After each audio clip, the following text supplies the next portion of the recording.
Ibu Saudara, dengan segenap hati kita naikkan pujian ini. Ini pengakuan kita di hadapannya. Hormat dan kuasa, sebab Kau telah ciptakan segalanya. Oleh karena kehendak-Mu, semuanya itu ada karena Tuhan.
surga, di dalam nama Tuhan Yesus Kristus, Raja di atas segala raja, Tuhan yang maha besar yang kami muliakan dan tinggikan.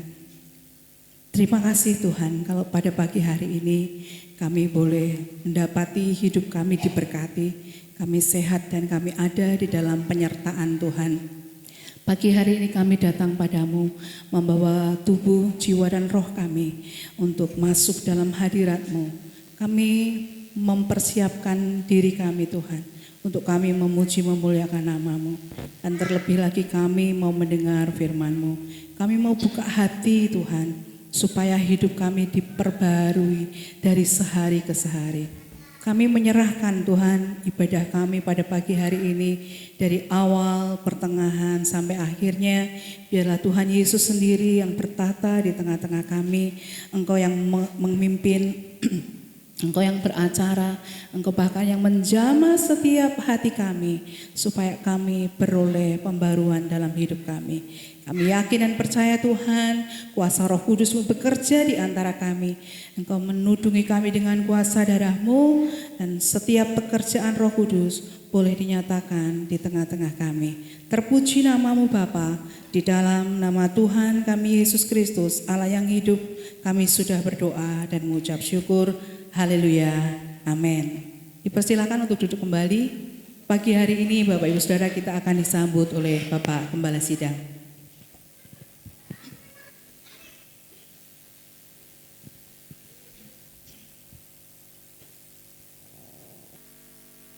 Shalom. Mari saudara-saudaraku yang dikasihi Tuhan, kita mau tunduk kepala sejenak. Tuhan kita adalah Allah yang besar, Raja yang besar yang mengatasi segala Allah. Dialah yang menciptakan langit, bumi, laut dan segala isinya. Dan kasih setianya untuk selama-lamanya. Pertolongannya kepada kita melebihi dari yang segala kita pikirkan dan doakan.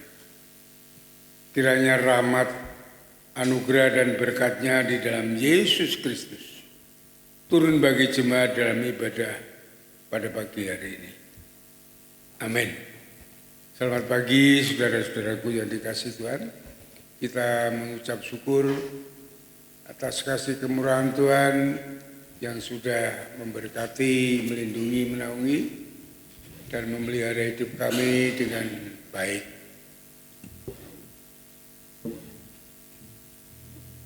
Kami sambut saudara di dalam kasih-Nya. Dan saat ini kita masuk dalam ibadah kita datang ke rumah Tuhan. Kita mau bertemu dengan Allah Bapa kita, dan tentunya kita mau menyembah Dia, memuji dan mengagungkan nama-Nya. Dan kita akan menyiapkan hati kita untuk menerima pesan Tuhan kepada kita semuanya pada pagi hari ini, supaya kita mau mencermati, memahami, dan merenungkan apa yang disampaikan Tuhan kepada kita melalui firman-Nya, dan kita siapkan hati kita untuk melakukannya di dalam kehidupan kita, sehingga berkat Tuhan senantiasa menyertai dan memberkati kita. Mari saudara-saudaraku yang dikasihi Tuhan, kita siapkan, mau kita sungguh-sungguh beribadah menyembah Tuhan, memuji nama-Nya, karena Dialah yang layak menerima segala puji, hormat, dan kemuliaan. Tuhan memberkati. Amin.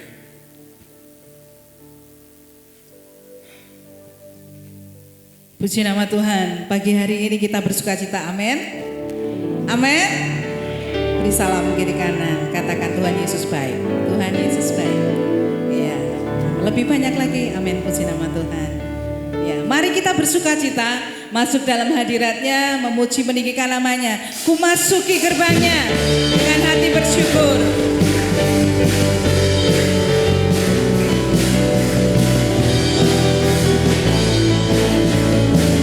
Bersama-sama pujikan ini.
kita. Amin.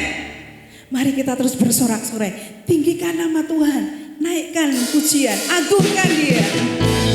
Haleluya. Allah ditinggikan dengan sorak-sorai.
Kita mengucap syukur bahwa ketika kita menerima Tuhan Yesus sebagai Tuhan dan Juru Selamat, ada perubahan yang ajaib di dalam hidup kita.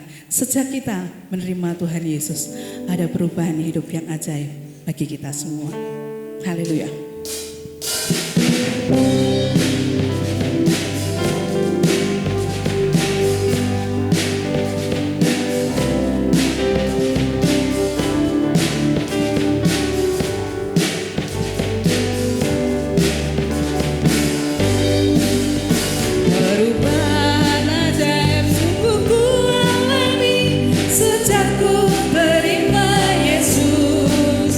Hidupku disinari terang surgawi.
Tabita.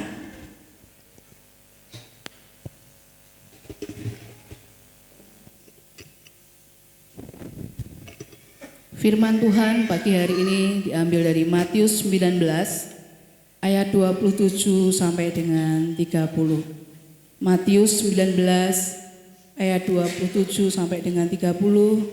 Singer akan menolong kita untuk membacakannya. Matius pasal yang ke-19 ayat yang ke-27 hingga 30. Upah mengikut Yesus. Lalu Petrus menjawab dan berkata kepada Yesus, "Kami ini telah meninggalkan segala sesuatu dan mengikut Engkau. Jadi, apakah yang akan kami peroleh?" Kata Yesus kepada mereka, "Aku berkata kepadamu, sesungguhnya pada waktu penciptaan kembali, apabila Anak Manusia bersemayam di tahta kemuliaannya, kamu yang telah mengikut Aku akan duduk juga di atas 12 tahta untuk menghakimi kedua belas suku Israel. Dan setiap orang yang karena namaku meninggalkan rumahnya, saudaranya laki-laki atau saudaranya perempuan, bapak atau ibunya, anak-anak atau ladangnya, akan menerima kembali 100 kali lipat dan akan memperoleh hidup yang kekal. Tetapi banyak orang yang terdahulu akan jadi yang terakhir, dan yang terakhir akan menjadi yang terdahulu." Amin. Puji nama Tuhan, ini firman Tuhan yang nanti akan kita terima bersama-sama melalui Bapak Gembala Sidang. Dan Bapak Ibu Saudara, setiap kita yang bernafas selalu rindu untuk memuji memuliakan nama Tuhan. Dan pagi hari ini paduan suara gereja akan mempersembahkan pujian bagi Tuhan. Paduan suara gereja dipersilahkan.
Sungguh luar biasa, sebuah pujian yang menyatakan bahwa Yesus itu lembut dan manis, kasihnya lembut dan manis. Dan saat ini Dia memanggil kita untuk mendekat padanya, duduk diam di bawah kakinya, mendengarkan perkataannya. Mari Bapak Ibu Saudara, kita bangkit berdiri, kita siapkan hati kita untuk mendengarkan firman Tuhan.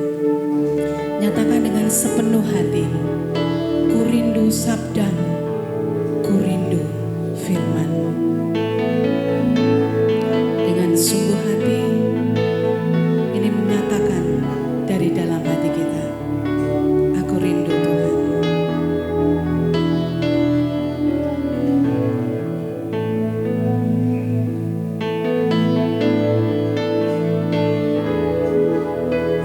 Ku rindu sabdamu, ku rindu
Bapa di surga, Bapa yang kudus, mulia nama-Mu Tuhan.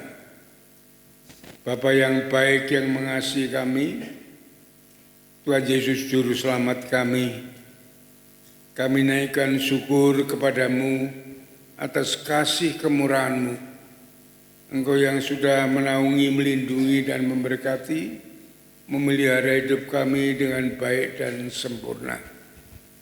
Saat ini kami datang ke hadirat-Mu, bersujud syukur, menyembah Engkau, muji dan muliakan nama-Mu. Ampunilah segala kekurangan, kelemahan, pelanggaran dosa yang kami lakukan. Sucikan, layakkan kami, sehingga kami berkenan untuk beribadah kepada Tuhan. Dan terkhusus saat sebentar lagi kami akan mendengarkan sebagian dari kebenaran firman-Mu. Kami penuh dengan kekurangan dan kelemahan. Kami mohon Roh Kudus mengurapi hati dan pikiran kami, menyiapkan kami untuk menerima kebenaran firman-Mu, supaya firman Tuhan yang kami dengarkan boleh kami pahami, boleh kami mengerti, kami renungkan bersama-sama, dan kami lakukan di dalam kehidupan kami, sehingga berkat Tuhan melalui firman-Mu ini sungguh-sungguh boleh kami genapi di dalam hidup kami. Terima kasih Bapa, terima kasih Tuhan. Hamba-Mu yang penuh dengan kekurangan, kelemahan, bahkan tidak ada apa-apanya di hadapan-Mu. Kami mohon urapan-Mu, Allah yang Maha Tinggi, Roh Kudus, untuk hamba-Mu diurapi, diberi hikmat dan pimpinan, diberi kemampuan untuk menyampaikan pesan-Mu kepada jemaat-Mu. Terima kasih Bapa, terima kasih Tuhan.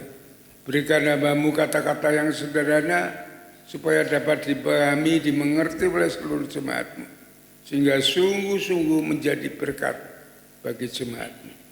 Terima kasih Bapa, kami serahkan saat pemberitaan firman ini sepenuhnya ke dalam tangan kuasa-Mu. Di dalam nama Tuhan Yesus, kami naikkan syukur dan doa kami. Haleluya, amin.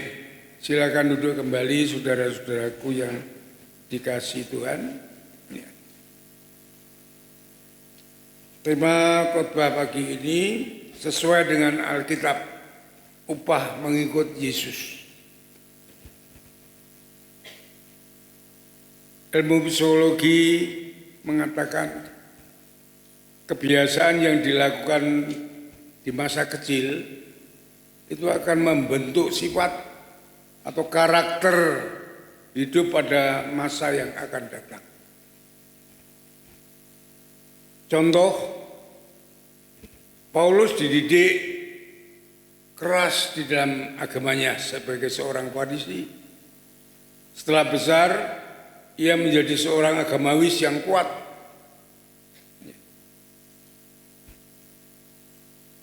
Dia sekolah di Tarsus, maka kalau kita mempelajari Paulus, dia tidak pernah berbicara tentang materi. Yang dibicarakan pasti bersangkutan dengan hal yang rohani. Coba kita lihat buka di dalam Kisah Para Rasul pasal yang kedua.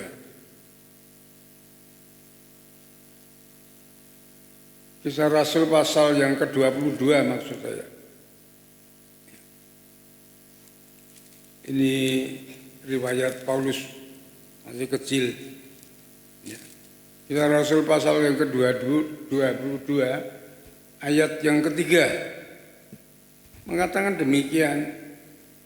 Paulus, aku adalah orang Yahudi, lahir di Tarsus, di tanah Kilikia, tetapi dibesarkan di kota ini, dididik dengan teliti di bawah pimpinan Gamaliel. Gamaliel itu adalah pemimpin rohani yang kuat, orang Farisi, dalam hukum nenek moyang kita, sehingga aku menjadi orang yang giat bekerja bagi Allah, sama seperti kamu semua. pada waktu ini, dan aku telah menganiaya pengikut-pengikut jalan Tuhan, artinya orang-orang Kristen yang dianiaya. Dia Paulus menjadi orang yang beragama Yahudi sampai mereka mati. Laki-laki dan perempuan kutangkap dan kuserahkan ke dalam penjara. Tentang hal itu baik imam-imam maupun majelis tua-tua dapat memberi kesaksian dari mereka. Aku telah membawa surat-surat untuk saudara-saudaraku di Damsyik, dan aku telah pergi ke sana untuk menangkap penganut jalan Tuhan yang terdapat di situ dan membawa mereka ke Yerusalem untuk dihukum. Jadi menjadi orang Yahudi yang kuat dengan agama Yahudi menangkapi orang Kristen dan dipenjarakan semuanya karena didikan dari kecil Paulus. Dan saudara-saudaraku yang dikasihi Tuhan, beda dengan Petrus. Petrus dari kecil diajar untuk kerja keras mencari ikan, tidak disekolahkan. Maka setelah besar, setelah tua, karakternya pun sekitar materi saja. Ya. Setelah tua, saat mengikuti Tuhan Yesus, yang dipikirkan hanya selalu materi dan kedudukan. Itu Petrus, ya. Kalau kita lihat di dalam pembacaan tadi, Matius pasal 19 ayat 27 di sini dikatakan, lalu Petrus menjawab dan berkata kepada Yesus, kami ini telah meninggalkan segala sesuatu dan mengikut Engkau. Jadi apakah yang kami peroleh? Yang dipikirkan hanya materi dan kedudukan saat melihat Yesus. Nah, saudara-saudaraku yang dikasihi oleh Tuhan, ya. Saya dari kecil, karena orang tua saya, bapak saya itu adalah pelatih bela diri. Saya dididik dari kecil dengan kanuragan, dengan bela diri yang kuat. Ya. Supaya saya dapat membela diri saya sendiri dan dapat untuk melaju selanjutnya. Dan saudara-saudaraku yang dikasihi Tuhan, bapak saya memberikan moto kepada saya, kamu harus menjadi orang yang berani dan harus menang.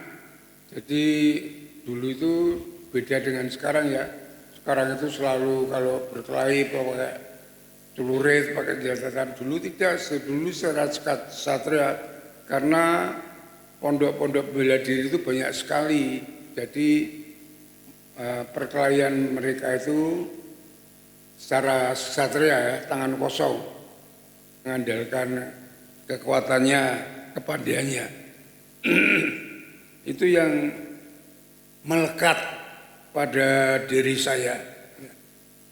Tapi yang melekat itu adalah keberanian dan harus menang. Itu melekat itu. Ketika saya bertobat kepada Yesus, ya setelah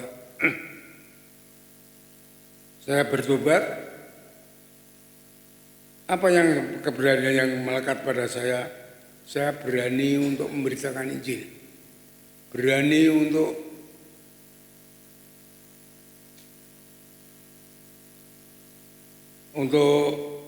mendirikan gereja.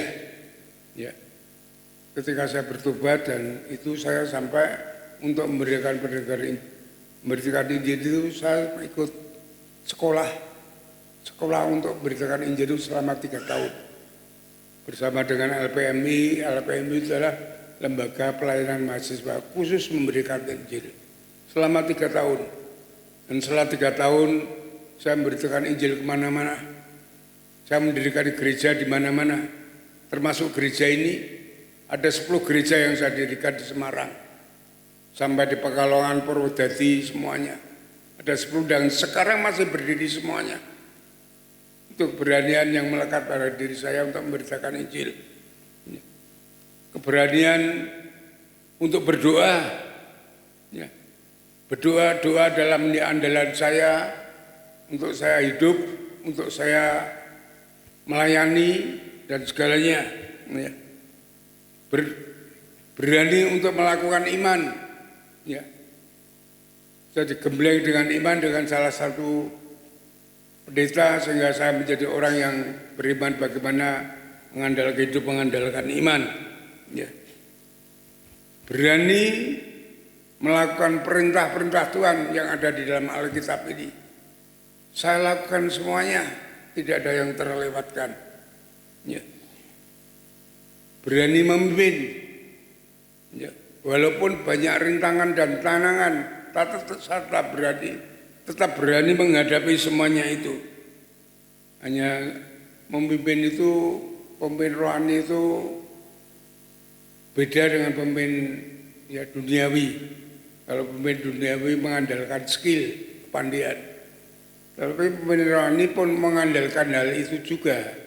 Tetapi yang terpenting adalah tadi iman, doa dan ketaatan.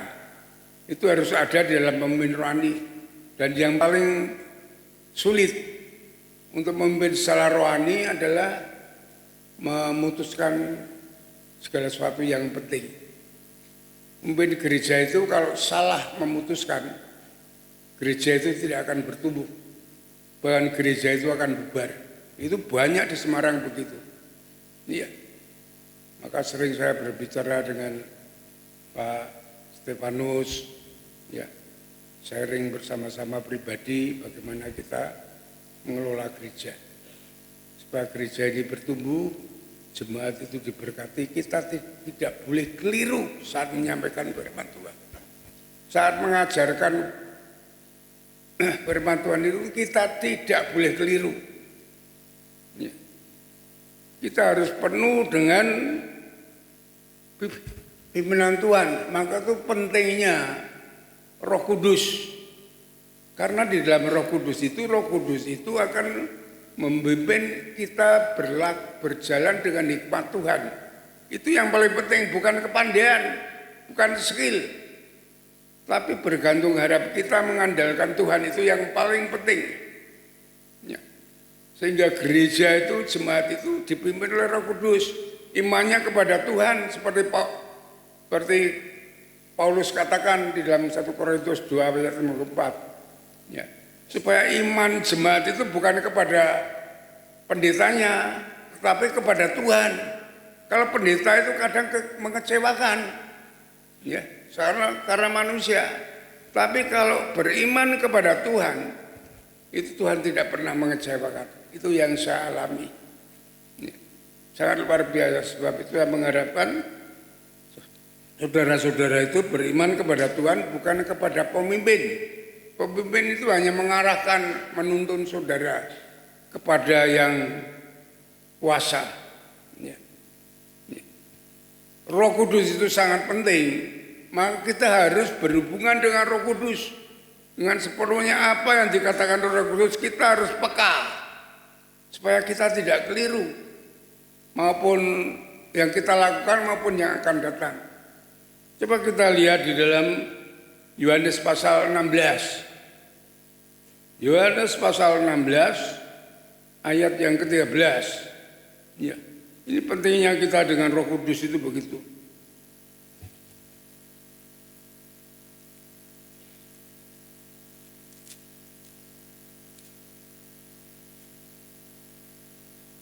Yohanes 16 ayat 13, perhatikan.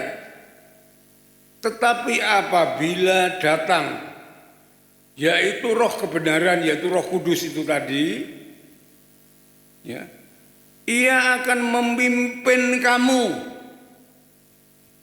di dalam seluruh kebenaran, sebab ia tidak berkata-kata dari dirinya sendiri, tetapi dari sesuatu yang didengar oleh Roh Kudus itu, karena Roh Kudus itu satu, Roh Allah itu sendiri didengarnya dari Allah, dari Bapa di surga itu.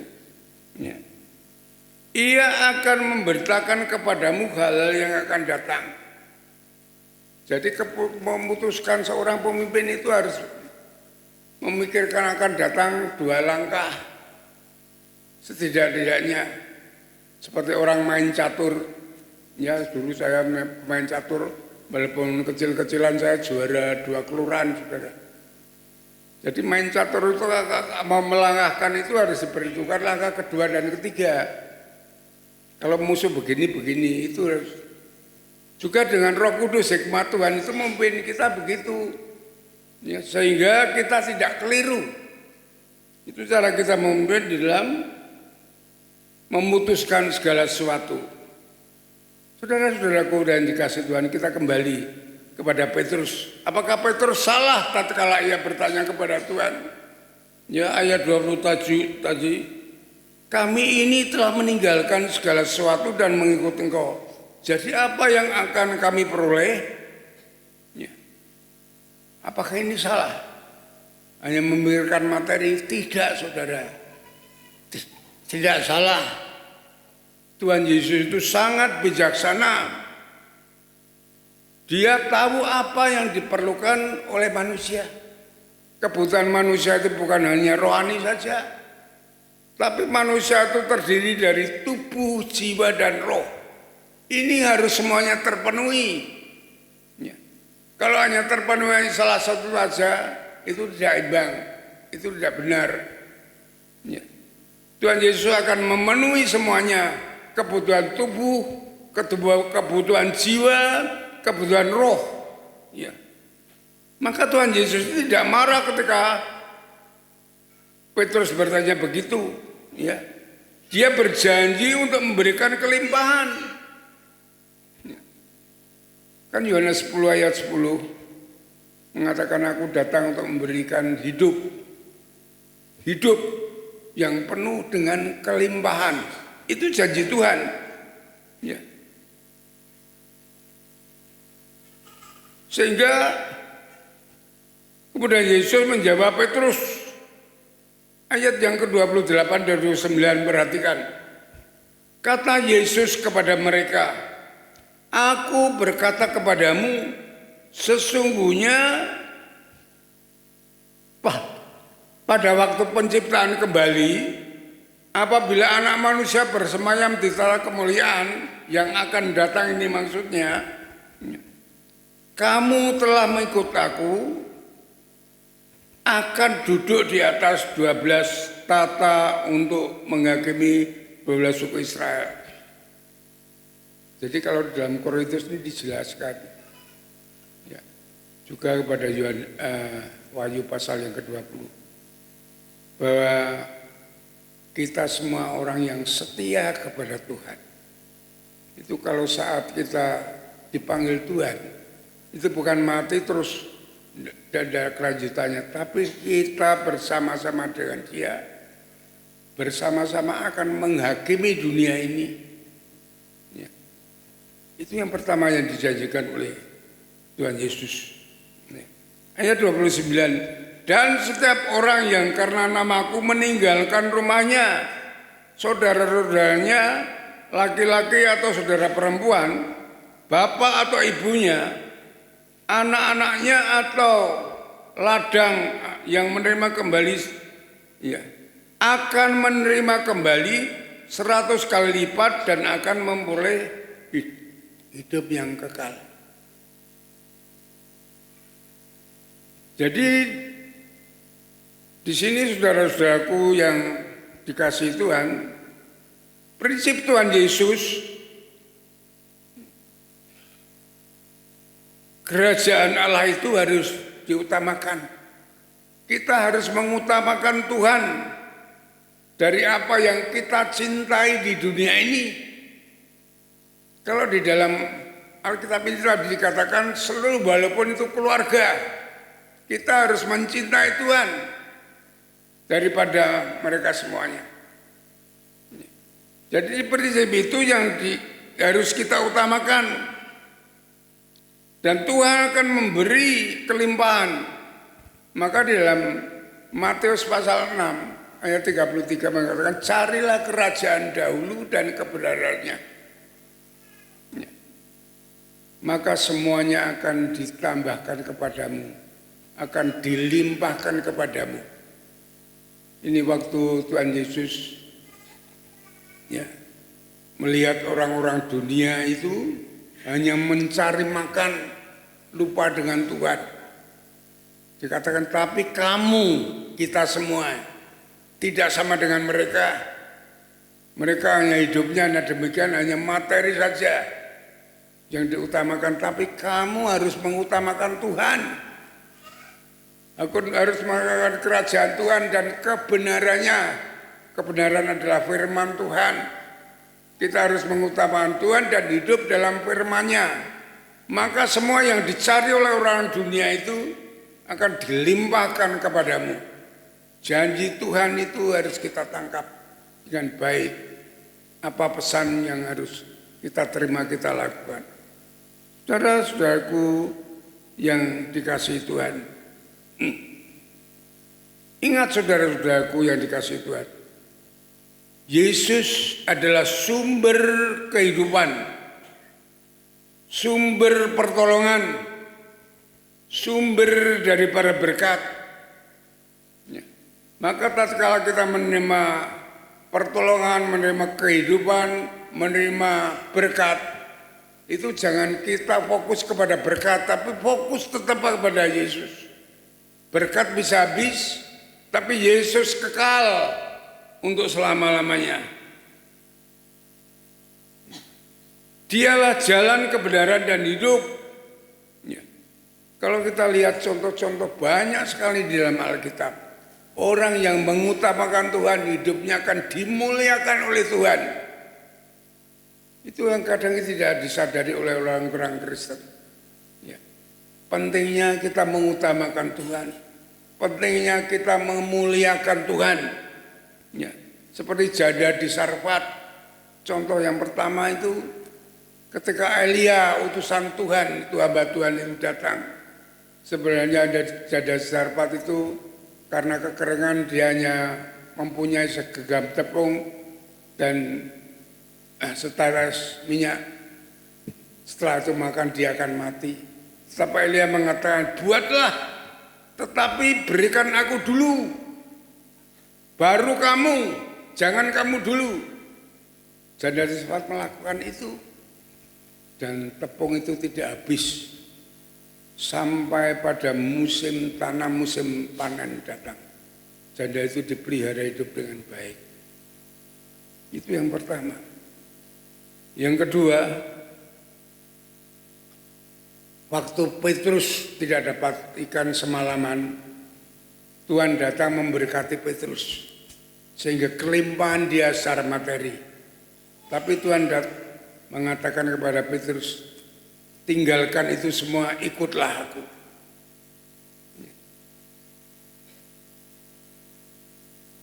Petrus meninggalkan semua berkat yang diberikan itu. Dia mengikut Yesus. Apa yang terjadi? Petrus dibentuk oleh Yesus, jadikan hamba Tuhan. Gembala sidang gereja pertama-tama itu Petrus.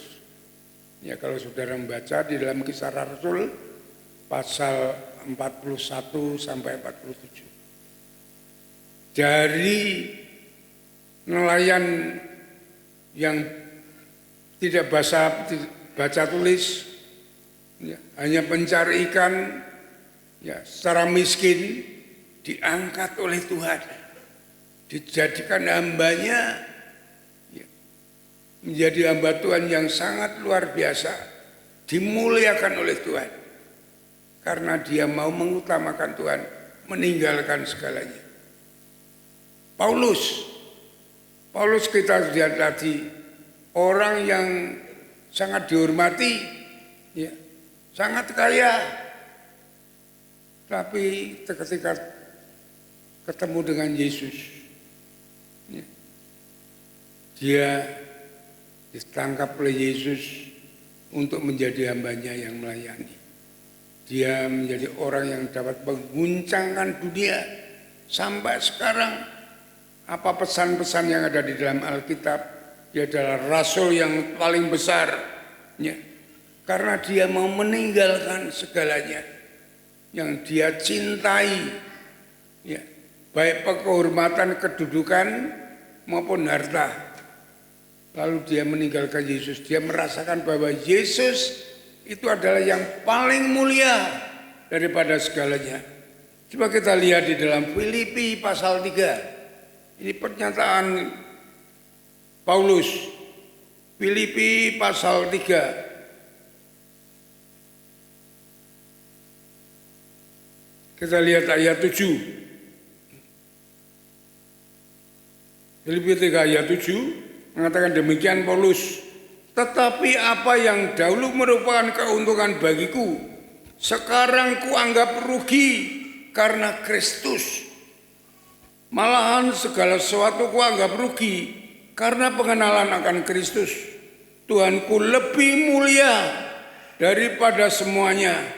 Oleh karena dialah aku telah melepaskan semuanya itu dan menganggapnya sampah supaya aku beroleh Kristus. Saudara-saudaraku yang dikasihi oleh Tuhan,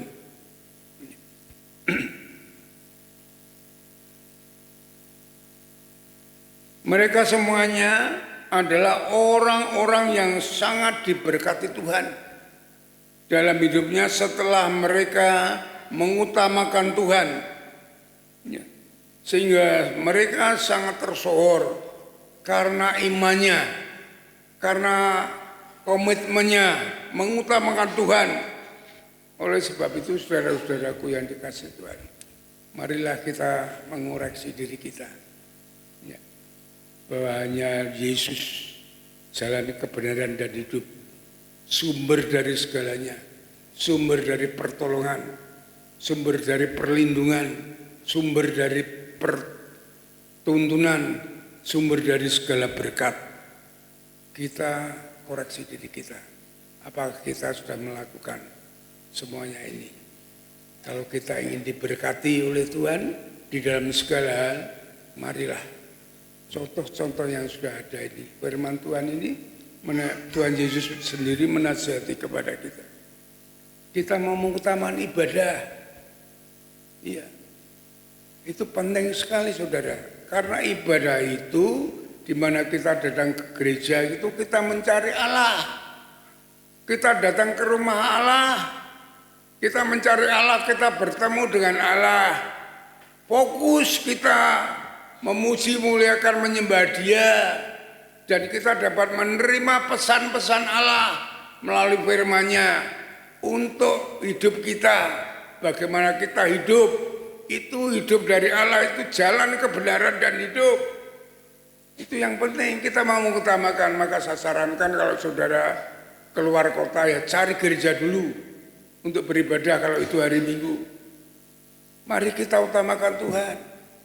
Gereja membuka doa bersama ya, pada hari Rabu. Mari kita datang bersama, kita luangkan waktu yang sebentar itu.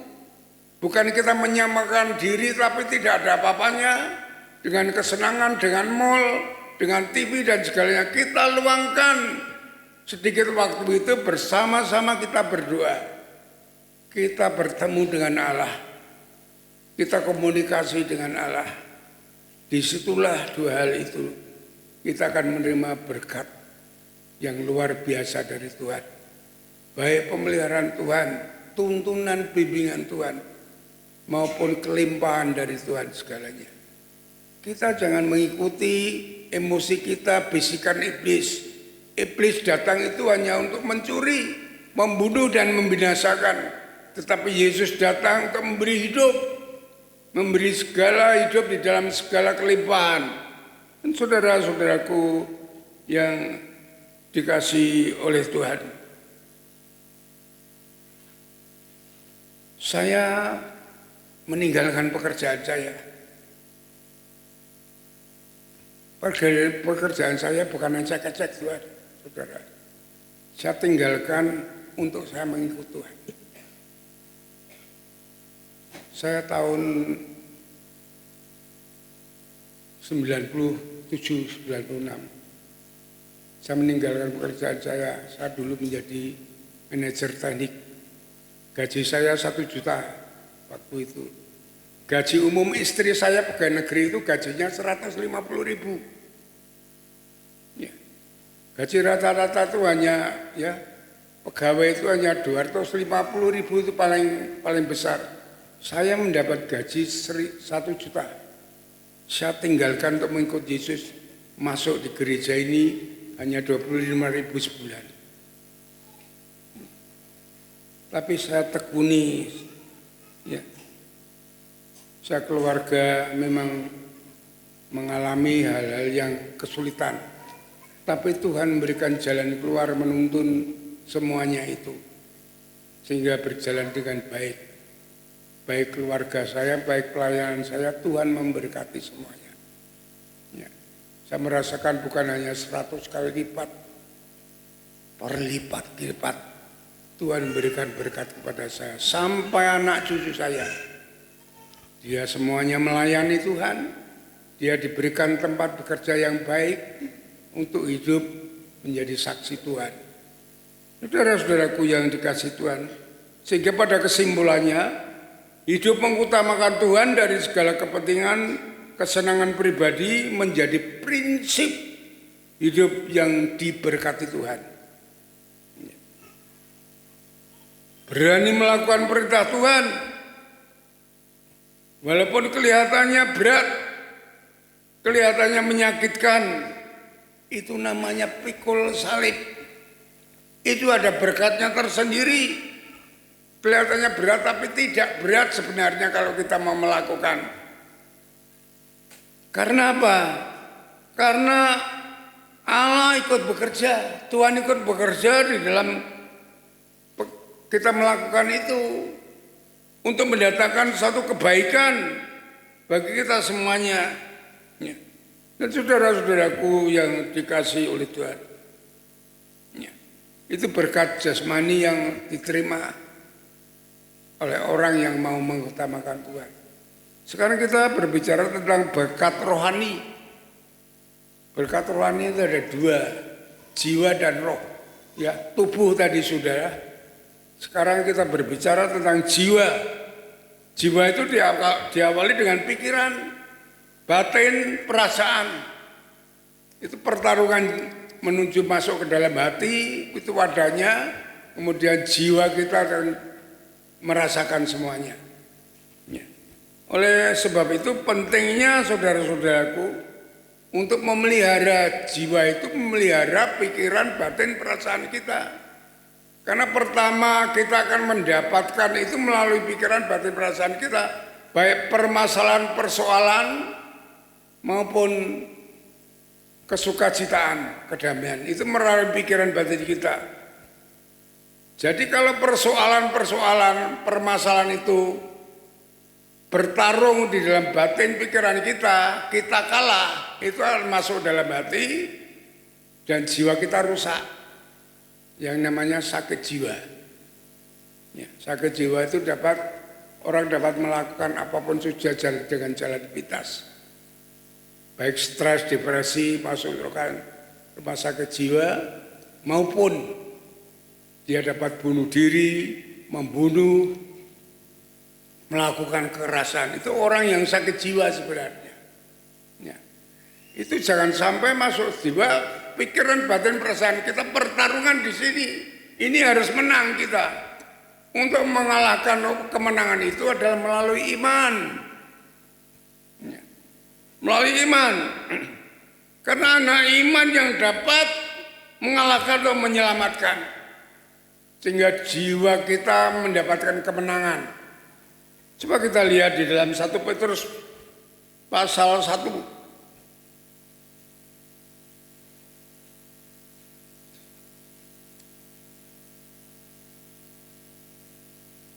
1 Petrus pasal 1.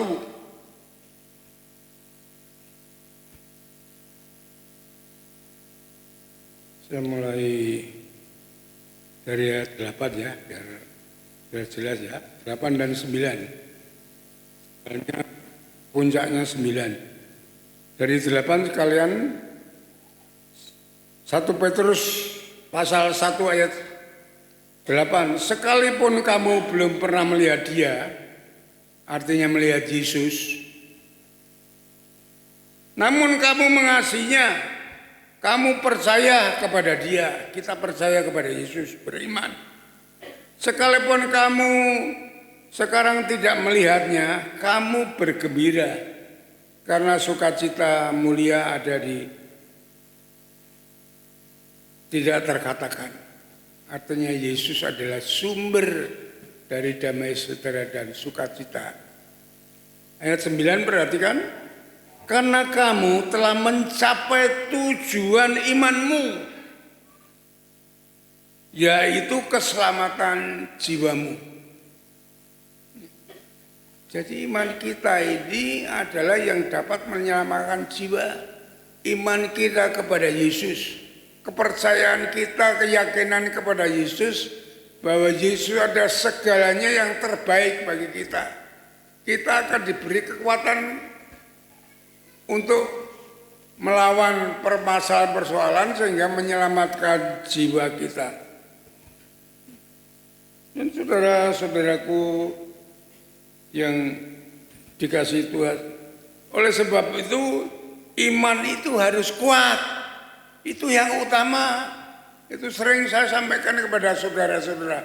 Iman itu harus kuat. Untuk menjadi iman yang kuat itu memerlukan pembentukan. Pembentukan melalui apa? Pembentukan melalui permasalahan-persoalan yang kita hadapi. Kalau kita orang yang berdosa, permasalahan-persoalan yang kita hadapi itu adalah buah daripada dosa. Tapi kalau kita orang yang benar, orang yang mengikut Kristus, mengalami permasalahan-persoalan, itu adalah pembentukan iman. Itu adalah pembentukan iman. Karena melalui permasalahan-persoalan kita lebih dibentuk iman kita untuk kita percaya kepada Yesus sepenuhnya. Ya. Di dalam Yakobus pasal 1, kita buka Yakobus pasal 1. Ini pembentukan iman. Ya.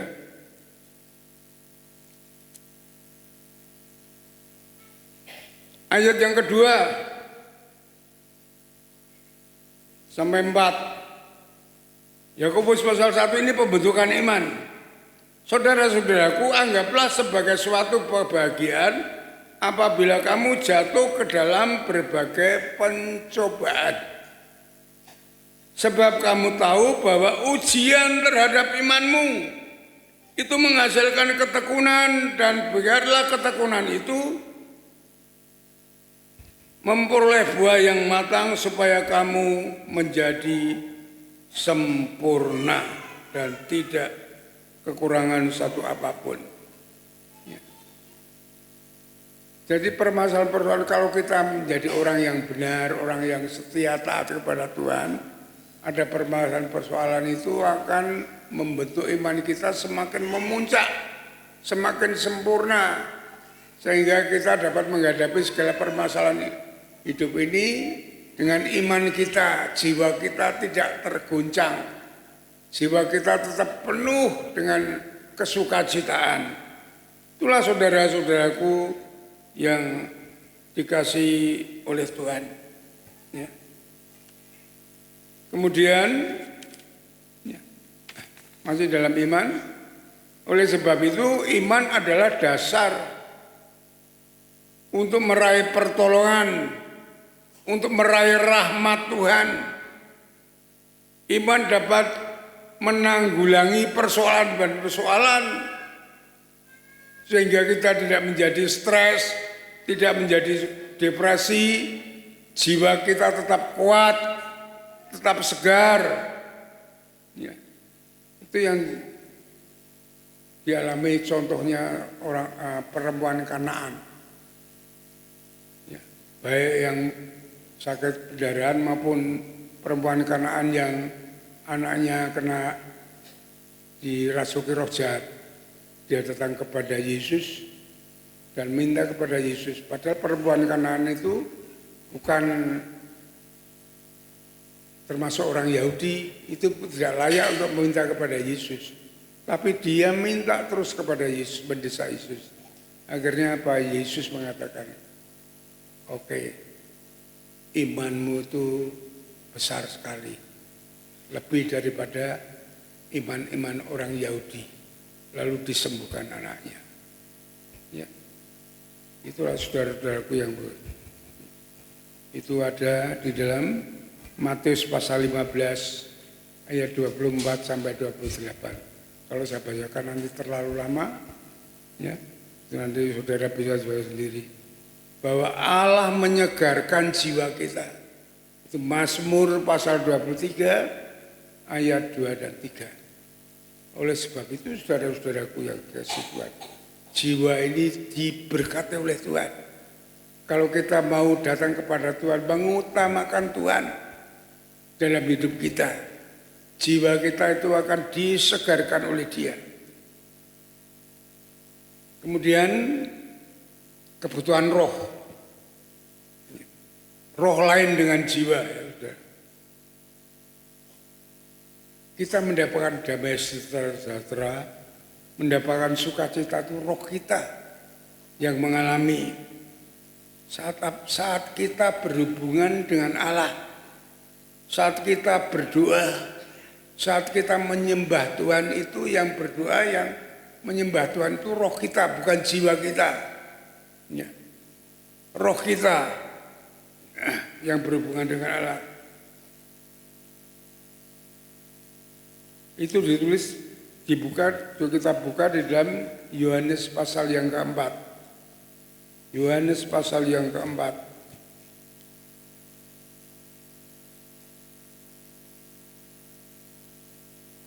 Perhatikan Yohanes pasal 4 ayat 23 dan 24. Tetapi saat akan datang, sudah tiba sekarang, bahwa penyembah-penyembah benar akan menyembah Bapa di dalam roh dan kebenaran.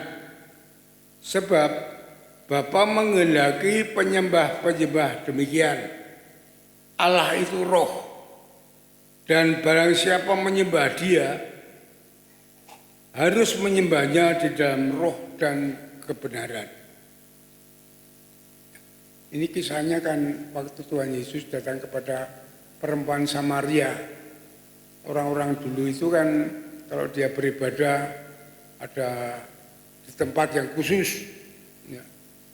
Ya, dia menyembah mungkin melalui pohon yang besar, melalui tempat-tempat patung-patung bagaimana di tempat yang khusus.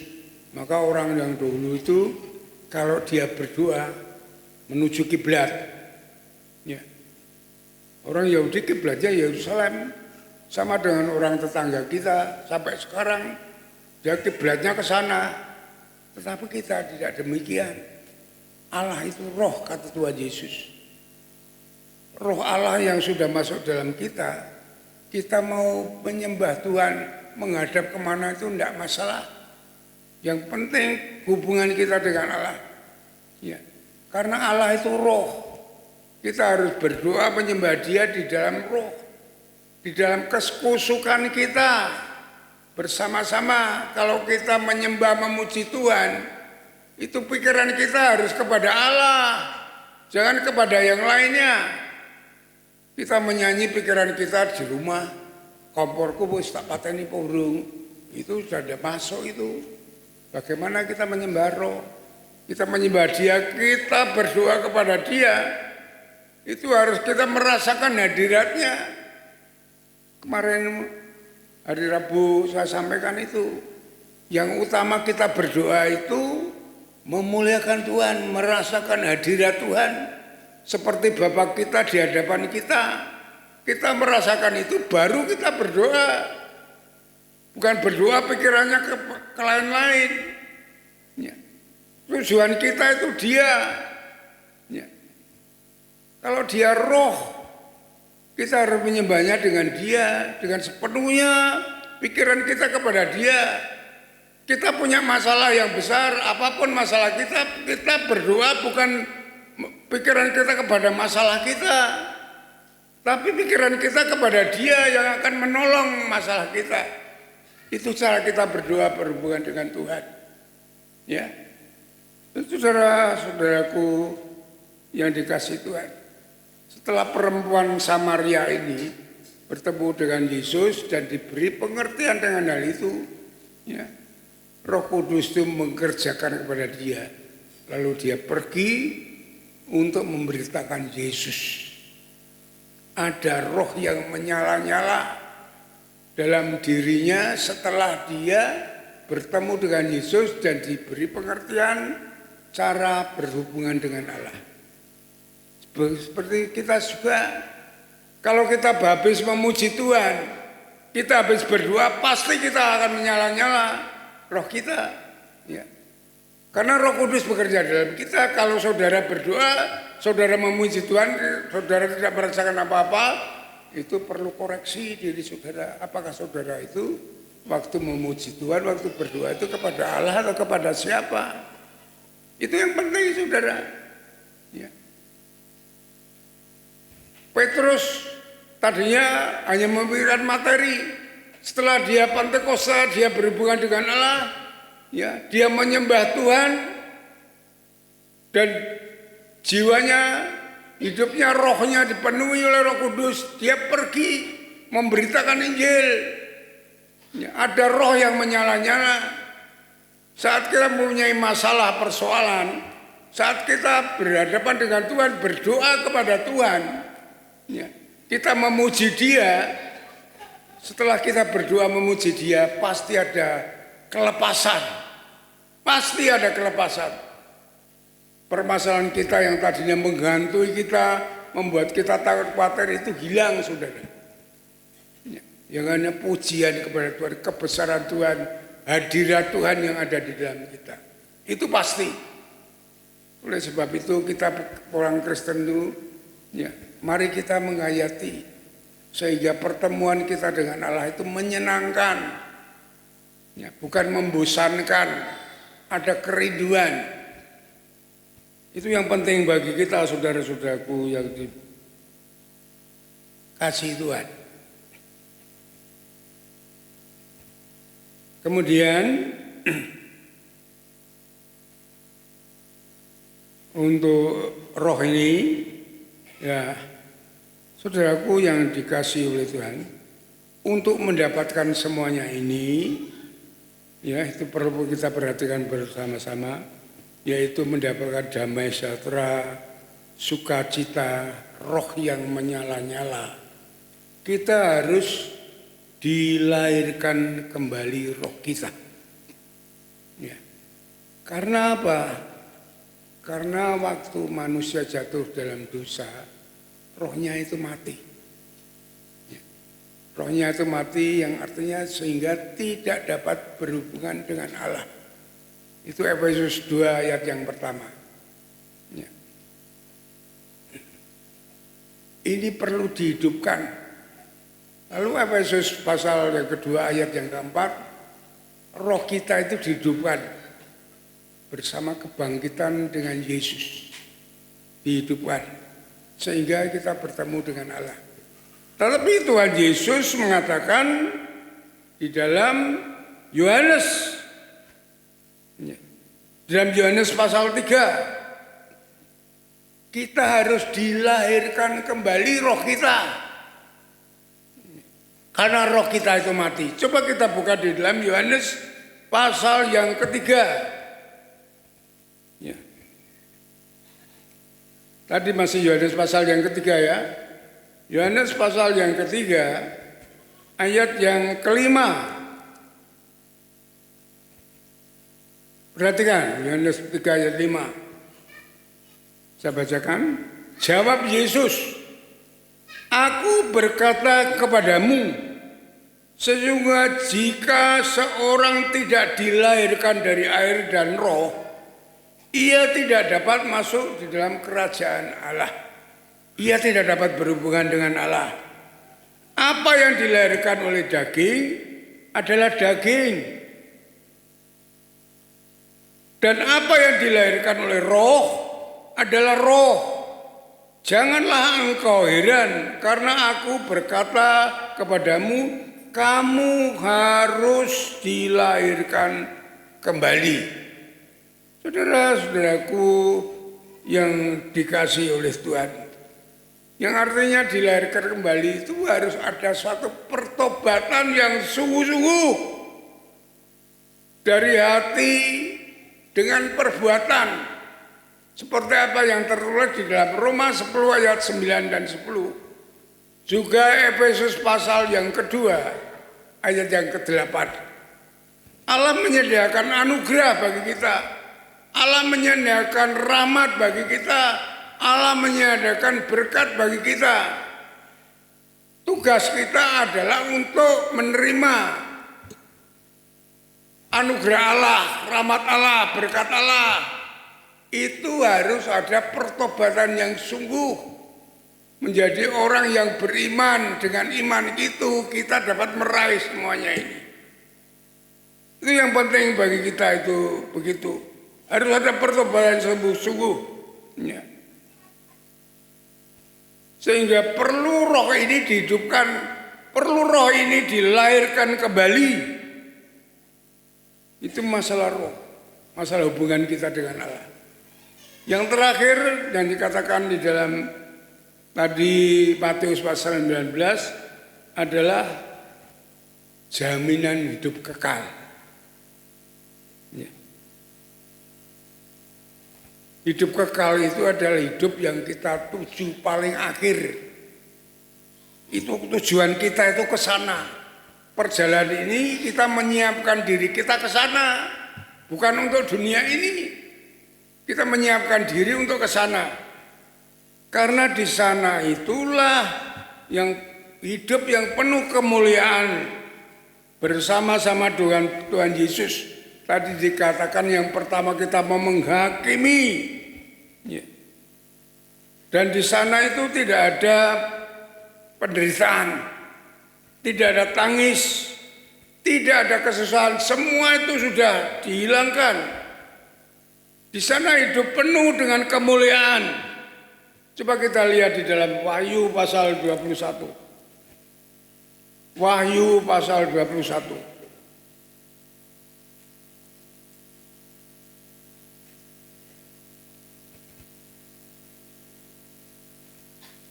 Saudara perhatikan ya. Ini agak panjang 21 itu ayat 2 sampai 7. Saudara perhatikan itu. Ya.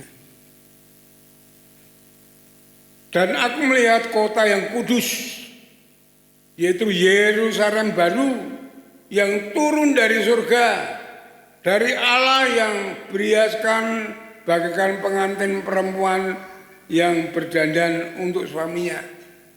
Kalau ini secara dunia itu bayangkan seperti pengantin perempuan itu kan didandani demikian. Orang yang jelek menjadi cantik gitu ya. Karena dandannya itu seperti surga itu seperti itu. Jadi dibayangkan itu keindahan surga itu melebihi dari segalanya. Ya. Lalu aku mendengar suara yang nyaring dari tata itu berkata, lihatlah kemah Allah yang di tengah-tengah manusia. Ia akan diam bersama-sama dengan mereka. Mereka akan menjadi umatnya. Dan ia akan menjadi Allah mereka. Dan ia ini Yesus ya. Ia akan menghapus segala air mata mereka. Dan maut tidak akan ada lagi. Tidak akan ada lagi perkabungan. Atau ratap tangis. Atau duka cita. Sebab segala sesuatu yang lama itu telah berlalu. Ia yang duduk di atas tata itu berkata, ini Yesus, lihatlah aku menjadikan segala sesuatu yang baru. Dan firman-Nya, tuliskanlah karena segala perkataan ini adalah tepat dan benar. Firman-Nya lagi kepadaku, semuanya telah terjadi. Aku adalah Alfa dan Omega, yang awal dan yang akhir.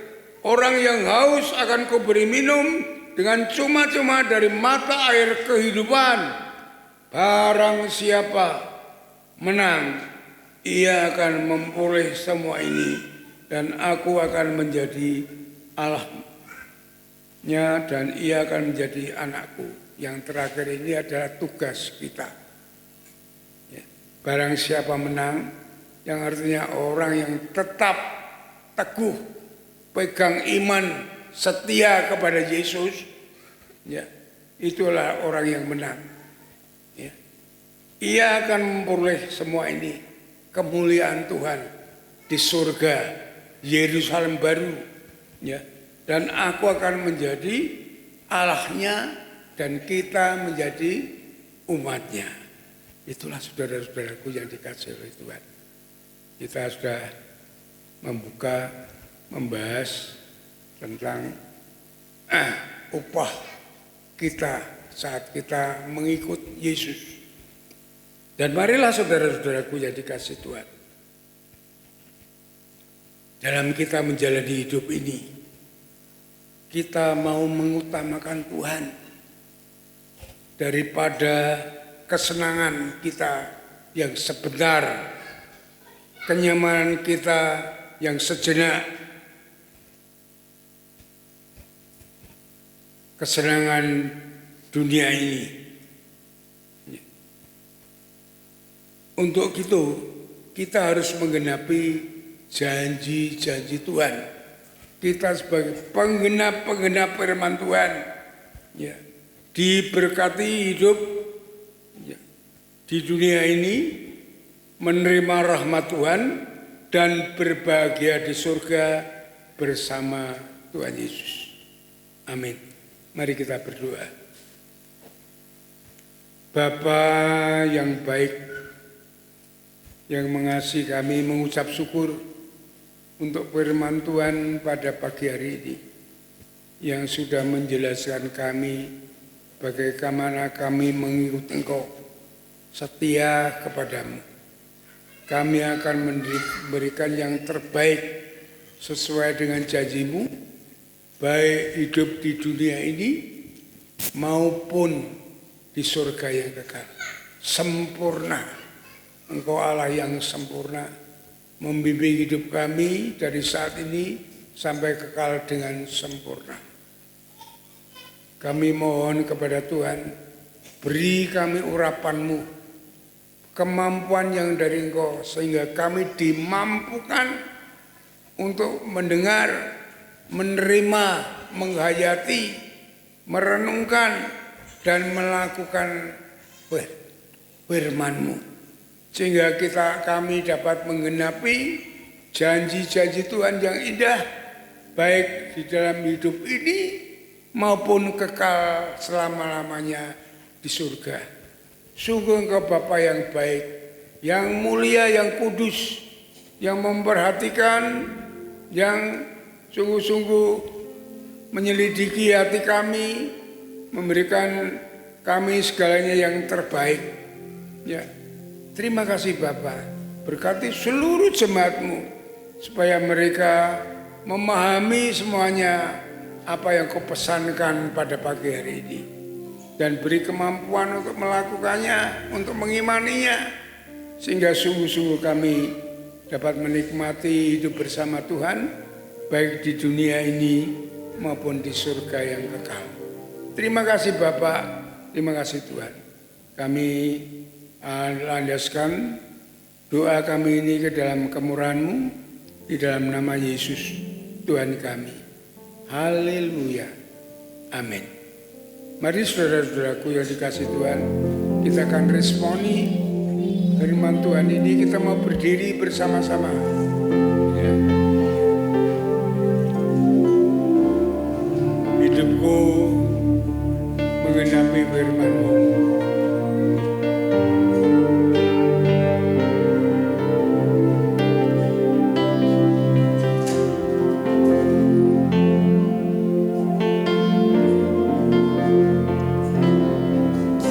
Tuhan, Kau sempurna.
Puji Tuhan, kita sudah bersama menerima kebenaran firman Tuhan. Bapak Ibu, mari kita siapkan untuk memberi yang terbaik bagi Tuhan. Sebagaimana firman Tuhan nyatakan di dalam Amsal 3 ayat 9 dan 10. Muliakanlah Tuhan dengan hartamu dan dengan hasil pertama dari segala penghasilanmu. Maka lumbung-lumbungmu akan diisi penuh sampai melimpah-limpah dan bejana pemerahanmu akan meluap dengan air buah anggurnya. Sungguh ku bangga Bapa, punya Allah seperti Engkau. PPI mempersiapkan diri untuk melayani persembahan dan persekutuan.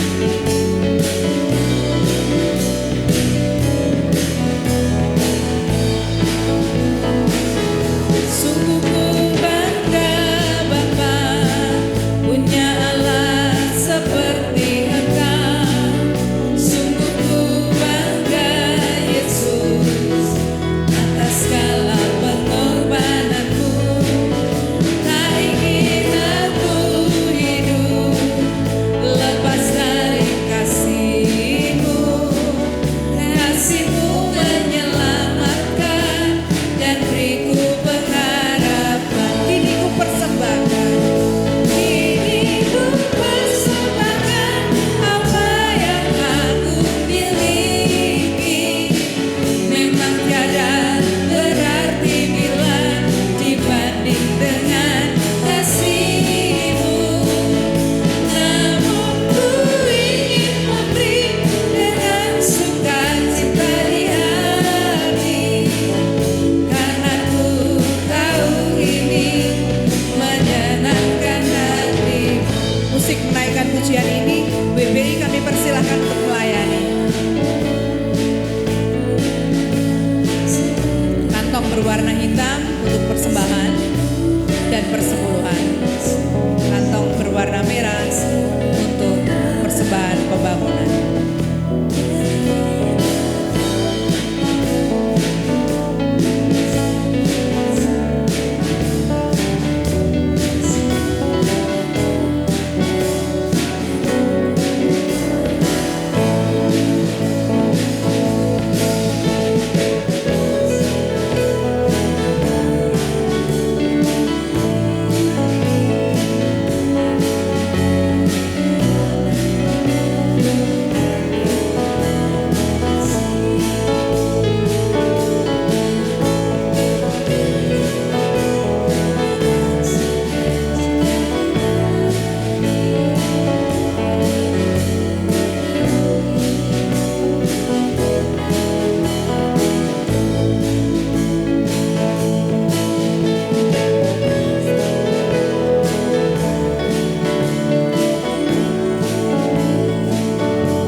Mari kita serahkan persembahan ini kepada Tuhan.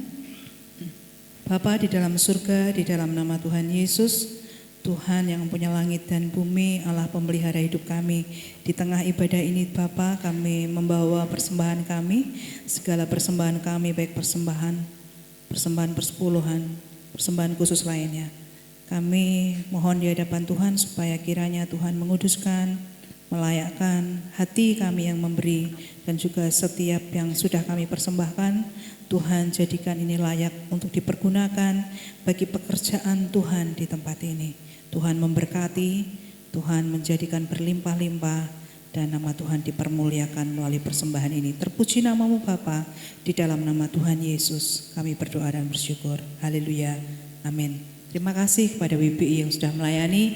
Bapak Ibu Saudara, saat ini kita akan mendengarkan warta gereja melalui multimedia. I will sing of the goodness of God. Shalom, Jemaat Gereja Baptis Indonesia Tlogomulyo Semarang. Pada kesempatan kali ini, kami akan membacakan berita sepekan. Yang pertama, hari ini di ibadah kedua ada tukar mimbar.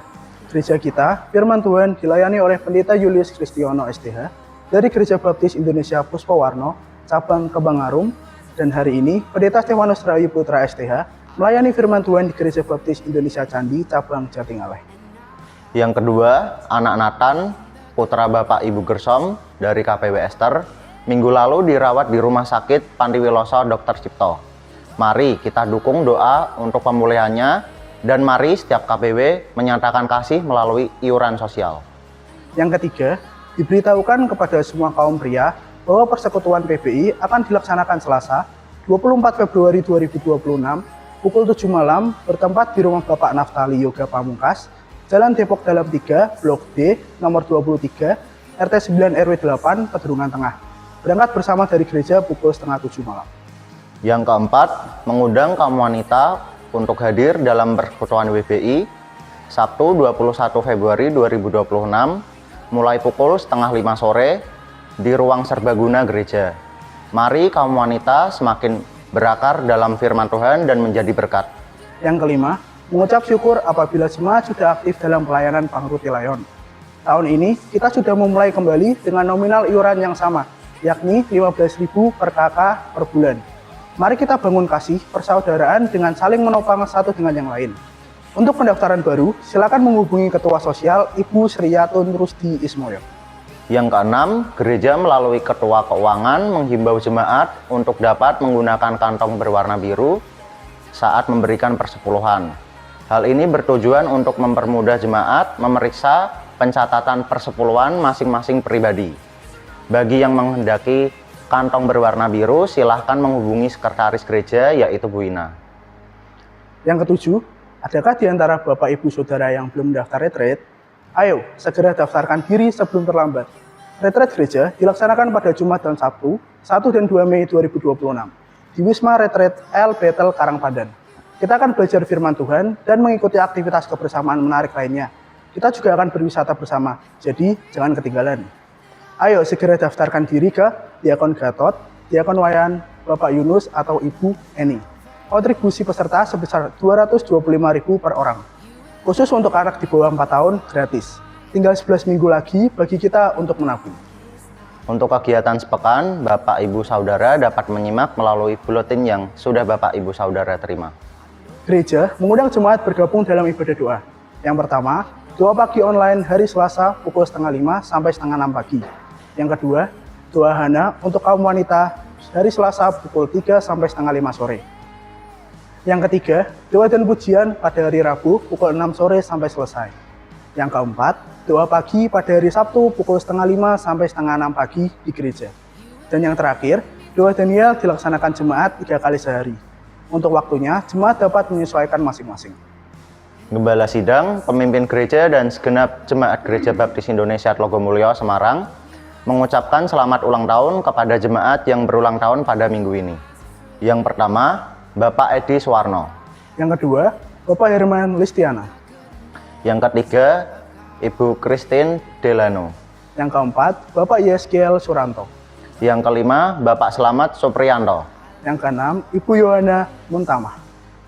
Yang ketujuh, Saudari Veronica Febriana Puspita. Yang kedelapan, Saudari Yedija Elmaura Sharon. Yang kesembilan, Anak Felicia Mutiara Kasih.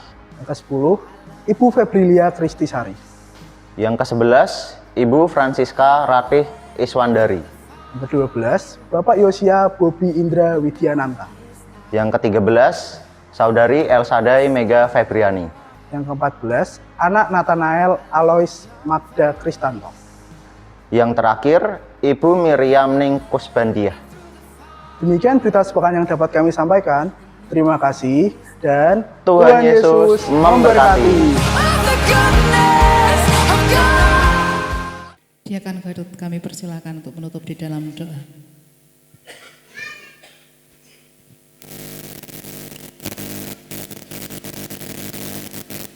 Baik, mari kita mau akhiri ibadah kita pada pagi ini. Saya mengundang Bapak Ibu sama-sama berdiri. Kita akan berdoa ucapan syukur. Nanti Bapak Gembala akan menutup dalam doa berkat dan doa penutup. Bapa di surga, Allah kami yang maha mulia, Allah kami yang baik di dalam nama Yesus Kristus, kami mengucap syukur atas kasih kemurahan Tuhan, pemeliharaan Tuhan atas setiap kehidupan kami. Berkat Tuhan yang terus mengalir melimpah dalam setiap kehidupan kami. Di mana pagi yang indah ini kami dapat bersama-sama beribadah, memuji, memuliakan, mengagungkan nama Tuhan. Bahkan kami menerima berkat firman Tuhan yang terus mengajarkan kami, yang terus mendidik kami, yang terus mengingatkan kami, supaya kami senantiasa hidup setia taat akan perintah-perintah Tuhan. Dan berkat Tuhan Kau nyatakan pada kami semua.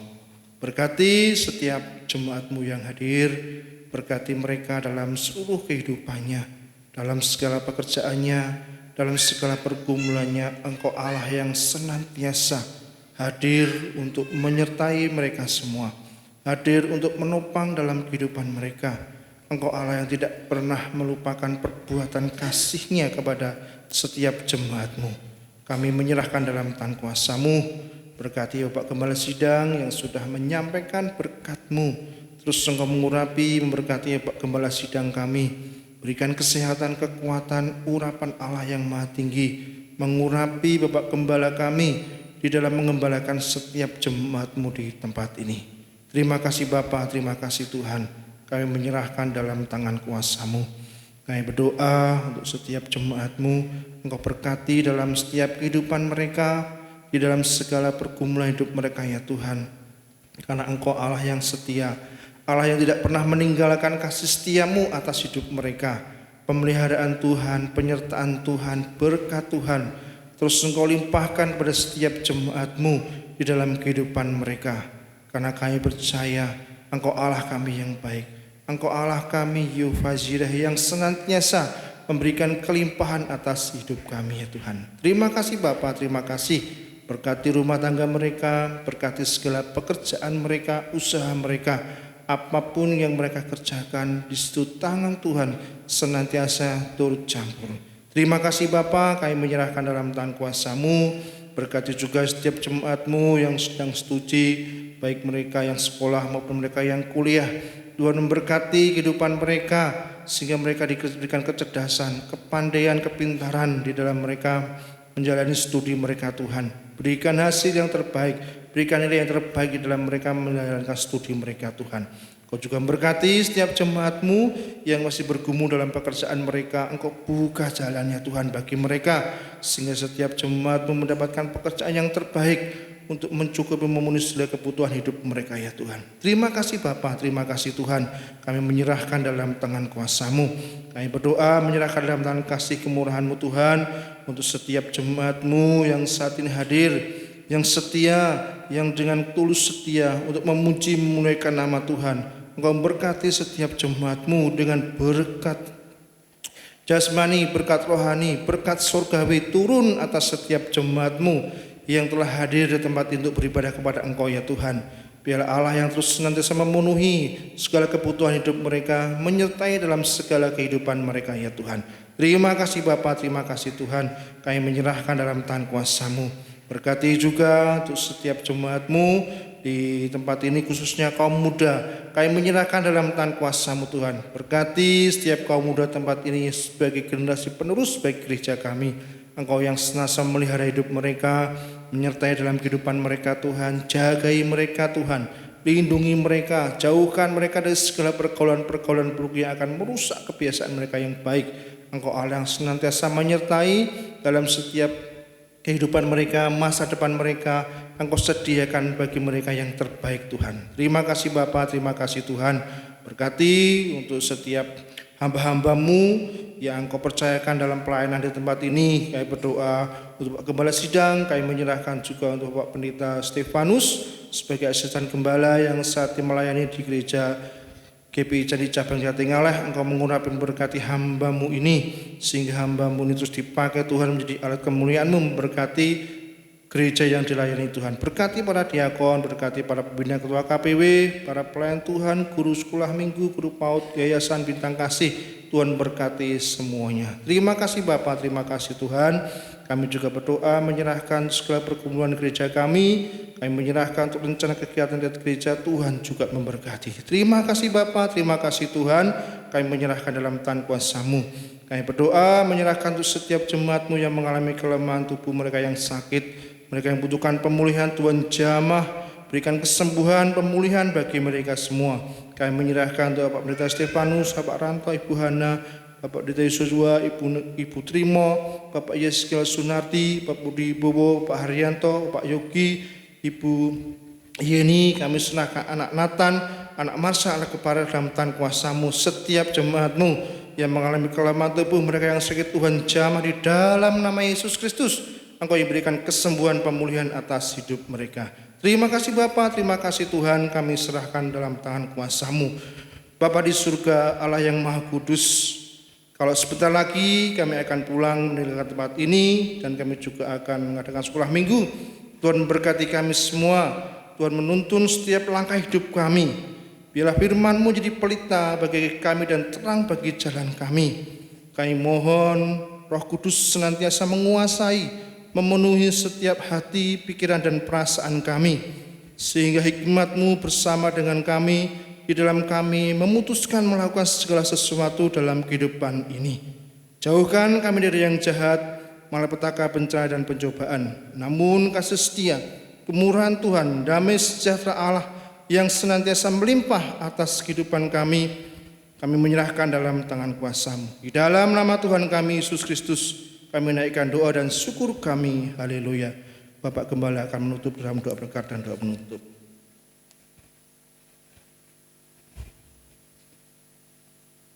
Saudara-saudaraku yang dikasihi oleh Tuhan, setelah saudara beribadah dengan setia dan tulus di hadapan Tuhan, saat ini pulanglah dengan berkat Tuhan yang melimpah, kasih daripada Allah Bapa, damai sejahtera dari Tuhan Yesus Kristus, dalam persekutuan dengan Roh Kudus yang terus akan menuntun membimbing langkah hidup saudara, memberkati saudara dari saat ini sampai Maranatha, Tuhan Yesus datang yang kedua kali.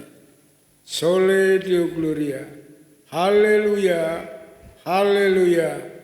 Amin. Amin.